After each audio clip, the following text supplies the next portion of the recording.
পৃথিবীর সবচেয়ে বিপজ্জনক রাস্তা বলিভিয়ার ইয়ুঙ্গাস রোড, যাকে সাধারণত ডেথ রোড বলেই গোটা বিশ্ব চেনে। পৃথিবীর যে রাস্তার প্রতিটি বাঁকে মৃত্যু রীতিমতো ওঁত পেতে দাঁড়িয়ে থাকে মানুষের জন্য।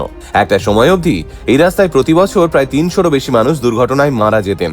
ইতিহাস বলছে ১৯৩০ সালে চাকো যুদ্ধের পরবর্তী সময়ে প্যারাগুয়ান যুদ্ধবন্দীরা এই রাস্তা তৈরি করেছিলেন।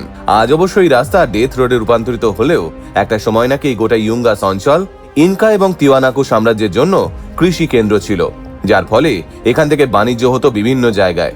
বর্তমানে অবশ্য এই অঞ্চল কোকো চাষ এবং সোনার খনির জন্য বিখ্যাত। এই ইয়ুঙ্গাস রোড কিন্তু মাত্র ৩ মিটারেরও কম চওড়া। এই রাস্তার প্রতিটা মোড়ে জমে আছে গভীর অন্ধকার, যা দেখলে মনে হবে এখানে সূর্যের আলো কোনোদিনও এসে পৌঁছয়নি। এই রাস্তার একপাশে ১০০০ মিটার গভীর খাড়া ঢাল। এখানে রাস্তায় কোনো গার্ড রেল নেই। এছাড়া রাস্তাও যথেষ্ট এবড়ো খেবড়ো। উপর থেকে ক্রমাগত পাথর পড়ে রাস্তার অধিকাংশই বড় বড় গর্তে ভরে গেছে।